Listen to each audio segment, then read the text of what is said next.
Hello and welcome to the PMQ live update for today, Wednesday, May 20th. I'm here with the lovely Gail Churinetz, U.S. Pizza team member and, purveyor of Gail's Pizza Parties in Germantown, Tennessee. Say hello to the world, Gail.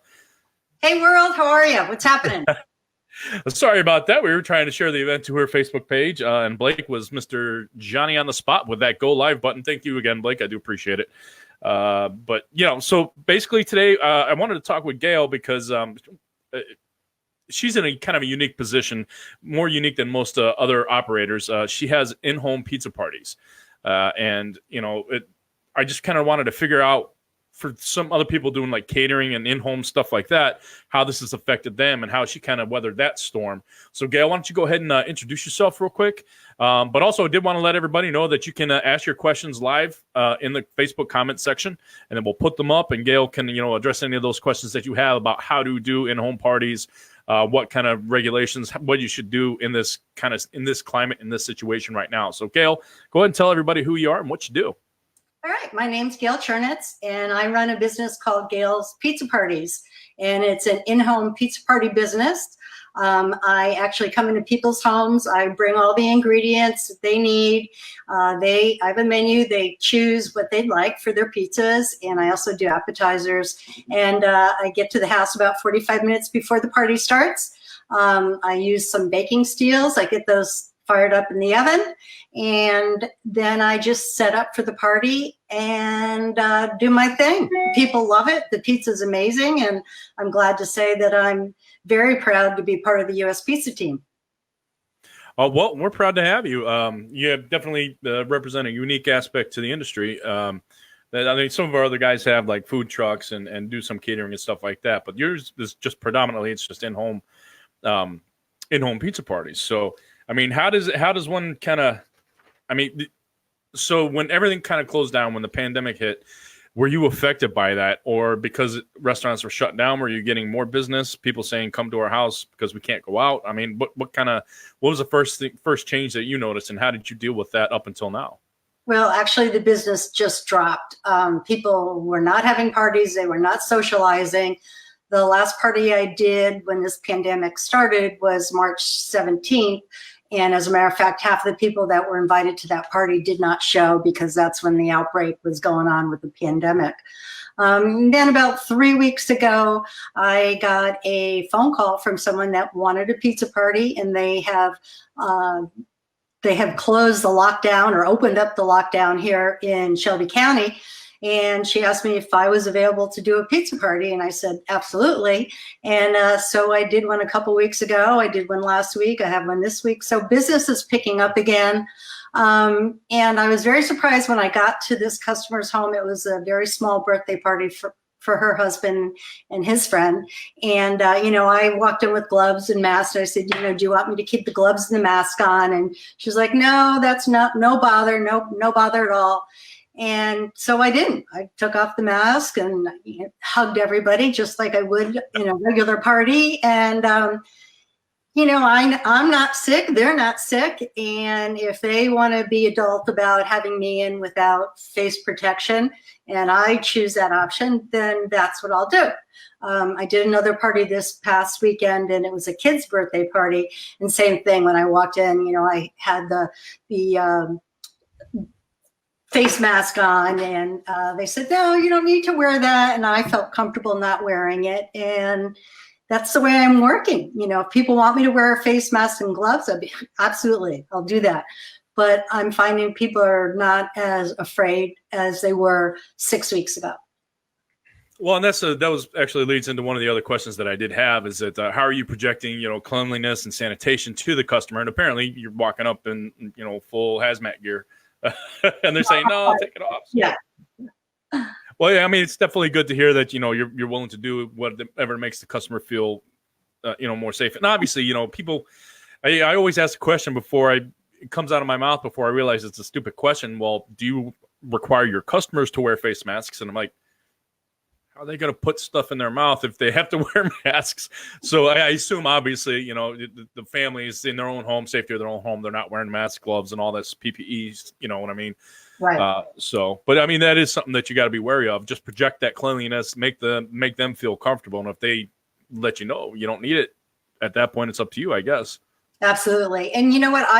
My train of thought is if they're that worried about it, they're not going to be having me in their home. And That's true. They're not going to be having their family and their guests in their home either. You know, and I get it. Some people are petrified of what's going on, and others are a little bit easier with it. Process. So those people that are going to approach me are probably going to be the ones that don't demand a mask and gloves. But you know, once again, if they wanted me to, that's not a problem at all. Okay. Well, I mean, that's the other thing. Is there, like you said, they're usually, it's, let's be adult about it. Is there concern on your end from them inviting other people? That, I mean, you can't source where everybody's been. You know what I mean? At these parties, is there concern on your part for yourself as a operator? I'm not concerned. I don't know, put my hand, you know, I'm in God's hand. If something's going to happen, something's going to happen. But, you know, while I'm here, if I'm able to bring joy and happiness to people through pizza parties, then that's what I'm going to do. Okay. Well, again, you are in a kind of a unique zone of the operations, being just, I don't know, would it technically be called catering? Kind of a catering. Yeah. Okay. It's very specialty. It's not, you know, I'm not like a caterer. I'm the pizza queen, you know. I'm the one that comes in the house and throws a pizza up in the air and entertains everybody and gets the kids to help make pies. And so it's not, you know, a caterer just kind of comes in, they set up and they leave. I interact with the people who I do parties for, and that's what makes it so fun. Well, since you don't have a brick and mortar and most of these regulations as far as social distancing and capacity and stuff like that set up for brick and mortar operations, were there any kind of guidelines that the state or federal government set forward for someone in your position? Let's just even call it catering in-home service segment. You know what I mean? Obviously not catering, but were there certain guidelines that you had to adhere to, or was it just at the whim of, you know, when customers were available or wanted your business? The whim of when customers are available and if they want my business. And once again, you know, if they're worried about the pandemic, then they're not going to have me in their home.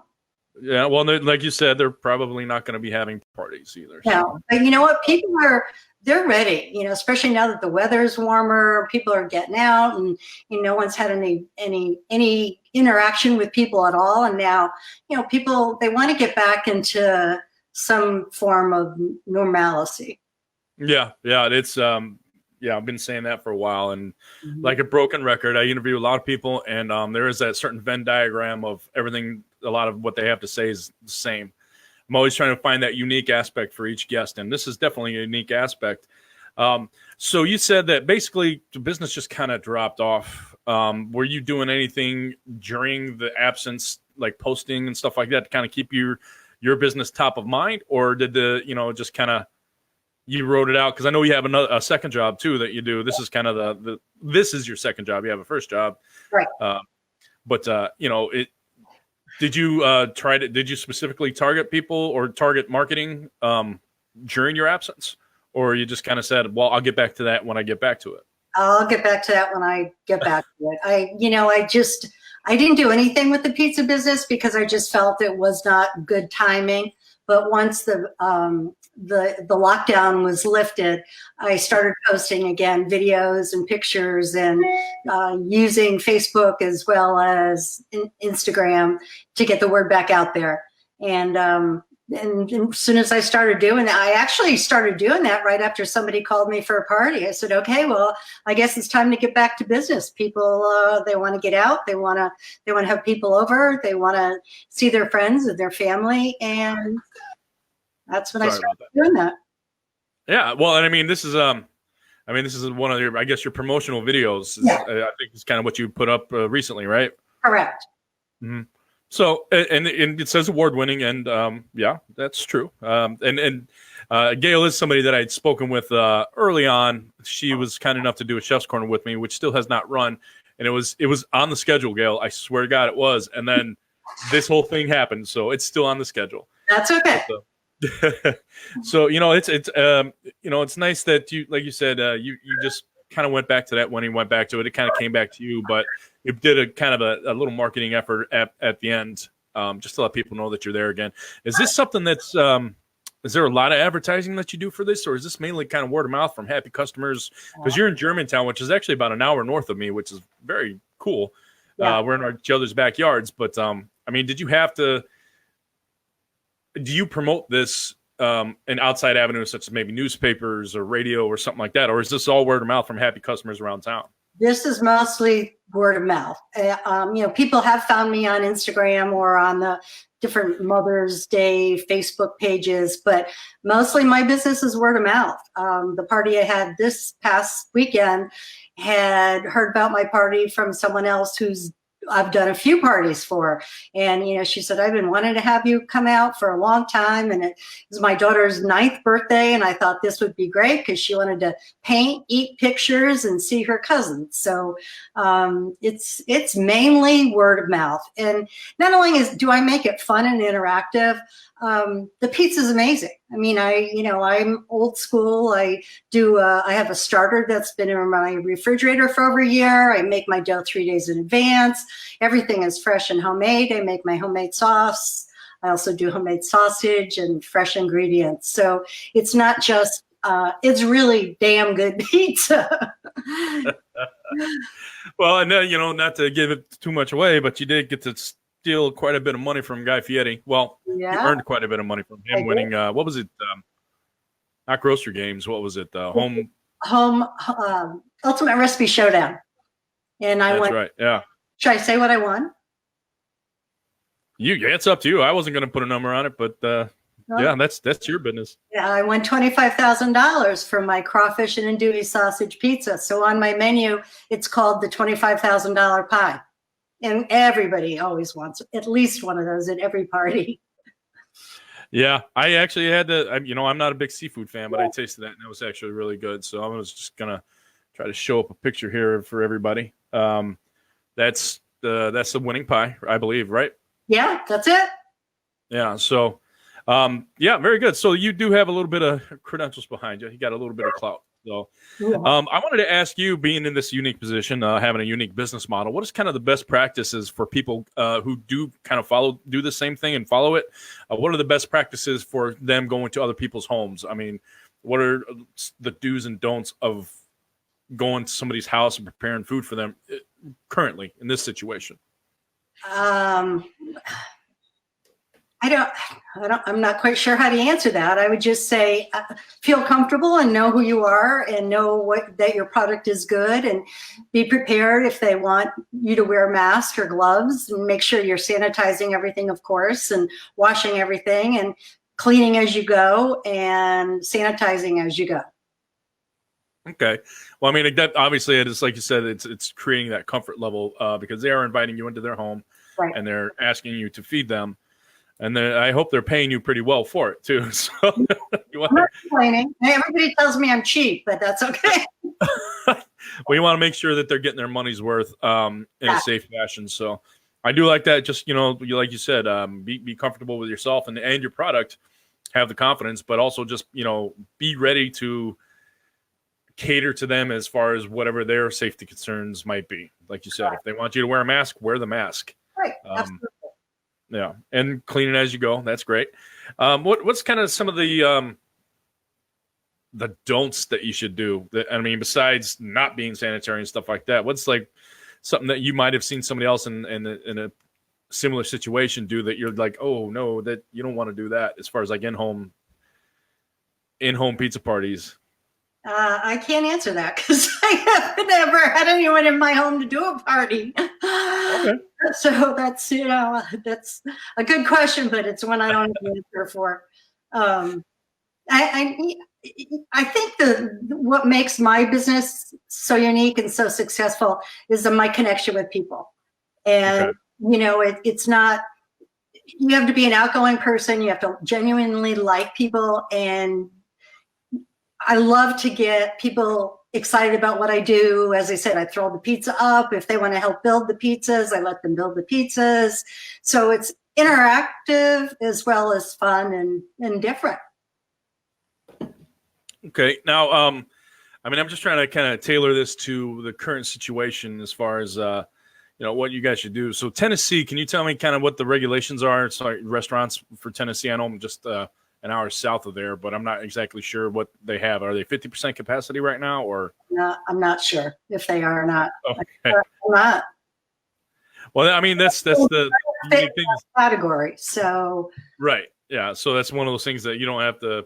I don't want to say you don't have to abide by those rules, but it's not something that kind of regulates you. So, what is one of the things that you get asked most when you go to do one of these pizza parties from the customer? That's is it it's like you got to make this many pizzas for these people? I mean, basically, like, what's your target audience? Is this mainly for like kids or adults? Who's getting these parties? When I started out years ago, I've always done these parties as donations, as fundraisers to help, get money for different organizations, raise money for different organizations. And then when I retired, I said, well, I'm going to see if I can do this on my own. And obviously I reached out to those people whose donations I helped, and they, have helped to start my business off, and it's become word of mouth. But it's been a really kind of fun ride, and I don't know, we'll see where it goes. But mainly, people always want, they want to know my background when I get to their home if they've never met me before. So I'll always give them the cliff version of who I am, how this started. I got a shout out to my buddy out in Hawaii, and big heads up to him. He gave me my first pizza competition, and Albert, and it started like 15 years ago, actually. Albert Grande? Yeah. Okay, very cool. Well, I mean, what do you kind of see as far as the future of this in your eyes? Restaurants are reopening. People are going out. Some people are being safe about it. Other people are just jumping in elbows deep into seas of people. I mean, what do you see as far as the changing climate for the restaurant industry itself? Well, the restaurant industry, it's going to be a while before it gets back to normal. But my business, I think, is really going to start booming because people do want parties. And they've already let me know as soon as, everything's back to somewhat normal, they're going to be calling me and booking me. And, one of the nice things about having one of these parties is the guest doesn't have to do anything other than just entertain their company. They don't have to worry about driving. They can have a couple glasses of wine and not worry about going anywhere. And they don't have to clean up when they're done. So it's a no-brainer fun party for the guests. It gives them an opportunity to really be with their friends and family and neighbors. Yeah, and in a carefree environment. There's nothing better than just being at your own home in the comfort of your familiar surroundings. And like you said, you don't have to clean up afterwards. That's always nice. It's always the best. Well, it kind of brings me to another question. Do you think that this is a good model for maybe other operators who have brick and mortars to kind of add? Not full on catering, but offering something like, hey, we'll spare our chef for the night and he'll come over there. And I mean, it would be a lucrative thing. Like, you could price it as you needed, but do you think that that's something that other operators should kind of jump onto? I think it's a great idea because people really love it. They're excited. It's like, I'm a star when I walk in. It's like, oh, we've got Gail here and she's going to make pizzas for us and show us how to make them. And they just get excited about that. I think it's a great model for people. Honestly, what do you think? I'm the only one that I know of that does this, but like you said, I'm in a unique situation. Well, I'm honestly, as far as credentials, so that really helps. Yeah, well, and I mean that goes along with competing too. And I mean you came to us after having already done stuff with the Food Network and things like that. Oddly enough, you came to us through one of our other U.S. Pizza team members, Dave Conti, up there in Sonia, Connecticut, I believe, of Red Planet Pizza and Barbecue. Yeah. So that's a nice little friendly rivalry. He friended me on Facebook way before he became a part of the team. And then when I saw he was on the team, I said, well, how come I'm not on the team? Well, you don't just get on the team. You got to come out and do stuff, be active, and have some talent. So I think you got some of those boxes checked off. But no, so I mean, I had a whole point I was getting ready to go to as far as like, I mean, I don't know of anybody else who does this either as far as like an in-home kind of party. Now, we do know other people who have like pizza trailers and they go to events and do stuff on site like that. Is it easy to kind of, I mean, if it would be probably an easy transition for somebody who does that already to just pull up to somebody's house, and pull their pizza oven in the driveway and stuff like that. What do you think the main difference is between somebody who does like a catering or like a big event versus doing something in home? I mean, what's the biggest transition you would have to do or be wary of? It'd be a job. I don't want a job. Been there, done that. I want to be able to have my schedule to myself. If I want to be free for a party, if I want a night off or do something and I have plans, I can do that. But when you have a truck, any kind of a business, you always have to be available. And at this point in my life, I don't want to go there. But I mean, do you think it'd be one of those, it's an easy transition for somebody who does have that job already to add this? Absolutely. Yep. Okay. We just need a couple of products to make life a lot easier for themselves, like baking steels and things like that. So the only dilemma about this job is you never know what kind of oven you're going to be working in. And some of them are a lot better than others. Yeah, I mean, that's the tricky part. If somebody has that trailer or that pull behind oven, they can always take that with them, and it's the familiarity of that. But then that lends itself to only, nice weather. You know what I mean? They can't do it in the middle of winter. Whereas what you're doing, this business model, you can go anytime, any day of the year. Mm-hmm. But the biggest hurdle is that oven. I mean, has there ever been an oven that you like this just does? Has there ever been any time where it just fell flat and it wouldn't work at all because the oven wasn't good enough? This weekend was the worst oven I've ever cooked in, and I told the woman she needed to get it calibrated. She was like, "Well, I want to have you back." I said, "Well, not unless you get your oven calibrated." I mean, it just took forever to cook the pizzas, but it's a variable, and you just have to make the best of a bad situation, no matter what it is, and you go with it. I mean, they were fine with waiting so long in between pizzas, but I wasn't. I'm used to kicking out. Yeah. X amount of pizzas in a short amount of time. And when it's taken forever for a couple of pizzas, it's not okay by me. But is that something, do you ever check the ovens out before you go? Or is it just kind of is it a surprise every time you get there? It's a surprise every time I get there. Yeah. And I do have infrared temperature gauge, and I forgot to bring it this past weekend, but I have it with me. So I can kind of have an idea of what the oven's doing for me. But, there's only been a handful of ovens that have been really awful. But as I said, the customers don't care. The guests don't care. They're just, happy to watch me make pizza, and they're happy to be with their friends and family.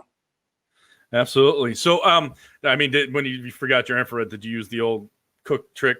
You put your hand in there and say, it's about ready. I fired that oven up as high as you can go for 45 minutes before I cooked in it. And then I was having to use broil to get it brown. I mean, that's how bad it was. Well, again, I usually have that ticker ready to go, but it's evolve and adapt. That's the motto with the pizza industry, honestly. It sounds like one of our U.S. pizza team competitions. So you don't ask me about the ovens because we don't know. Yeah. You'll find out when you get there. And if you can't cook on it, then you're probably in the wrong place. Yeah. So. Well, I mean, I love all the information. It is a unique business model. I'm glad things have been picking up for you. Do you kind of foresee a lot of people grabbing onto this, like customers, because even things are opening up now? Do you think that people are probably going to be more comfortable having somebody come to them versus, because it's almost like delivery, but are they more comfortable having somebody come cook for them versus them going out to a large crowded place? I think they are. I think they're a lot more comfortable. When you go out to a large crowded place, you've got a lot of variables, but when you just have me, I'm the only variable and your guests. So yeah, I think they'd be much more comfortable having me come out than going out to eat themselves. So, all right. Well, I mean, it's definitely something that other operators can do. It's you spare one chef one day and or for a couple hours and some product, and you can put a good price point on it too. Right. So, and also it gets your name out there too. It's like, not only are they delivery and carry out, but they'll come to your house and make it for you personally. Yeah. So, all right. Is there any kind of last thing that you want to tell the pizza industry? Anybody watching right now? We've had a lot of people on, and we do appreciate everybody tuning in. But is there one last positive affirmation you want to give the industry coming out of this pandemic right now? it's got to get better. It's going to get better. Life is going to get better for all of us. And, we're strong, we're Americans, and we can go with it. We can handle the worst of the worst, and we can make lemonade out of lemons.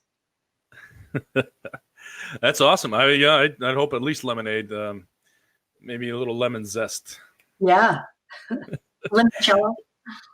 Oh, well, there you go. Now we're getting into a whole different conversation there. So, well, Gail, I really do appreciate your time, and we appreciate you being a member of the U.S. Pizza team, and using Galbani. If Galbani's listening, I think Gail wants some more cheese. You might have to send her some. And another jacket. Would you ruin it? Oh, I wear it every time I go to a party. I need another one. I was half expecting you to have it on today. Honestly, all the pictures. Gail's pizza party. Oh, there we go. Okay, there you are. Yeah, no, all the pictures I was looking at, you've got your blue jacket on. So, yeah, I'm proud of my Galbani cheese. Yeah, I'd give you some more, except our freezer went out like first couple weeks of the pandemic, and nobody knew it, and for a couple days, so all my Galbani cheeses, no more. Oh, no. That's sad. Yeah, you can see I was very sad. I'm very, very sad. But yeah, so we're going to be putting up some recipes for Galbani as well. If you could come up with a recipe that you can, video yourself doing using Galbani cheese, we can probably get you some product there to make that pie. We're looking to try to get some videos out there for your US Pizza team. Again, myself, I've been lucky enough to be able to work from home. But now we're all getting back into things, and we got to get the ball rolling again. And I can't be doing these every single day because I do want to get back into the test kitchen and start making some pizzas again. Yeah. So, but you and I will talk about that, and everybody else can stay tuned to uspizzateam.com or the US Pizza Team Facebook, and we'll be putting up these videos of our US Pizza Team members making some really kind of post-pandemic recipes using Galbani cheese, one of the great cheeses out there, and a great sponsor to the team. They do so much for us. So. Yep. All right, Gail. Well, I wanted to thank you again for your time. Thank you, everybody, for tuning in. We'll see you guys next time. Tomorrow, I'm taking tomorrow off because I have a Revention webinar that you can find through PMQ.com. Hopefully, some of you guys will sign up and watch that. We'll be talking with Sean Browser and Sean Rowe of St. Angelino's. Oh, man, I know I butchered that. But just talking about digital marketing and stuff like that, and how they've incorporated that, and how Revention can help you actually achieve that goal. So until then, guys, I want you to stay safe, stay sane. If you have someone in your local area who can come to your house and make pizzas, give them a hire. Or, give them a shout, hire them. If you're in the Tennessee area, I mean, how far out do you go? Shelby County. It's like what, like an hour around Germantown? Oh, no, I won't go that far. Like 40 minutes. 40, it's 20 minutes, Gail. Come on. So you wouldn't come down to my house and make me pizza? No. Okay, your house I would. Okay. All right. Anyway, if you're in Germantown or Memphis area, give Gail a shout. Check her out at Gail's Pizza Parties on Facebook. So once again, thank you guys for tuning in. Gail, thank you for your time. Thanks. Let's just say goodbye, everybody. Bye. Thanks, Brian. Thank you. Oh, wait. And I'm sorry, Dungeon Chat Experts. He loves these interviews, some test kitchen time and some more interviews. Yeah. All right, I appreciate it, Mike. Dungeon Chat Experts, they love the interviews, and I agree. We need some more test kitchen time. So, all right, guys, we're signing off for real this time. Goodbye. Bye.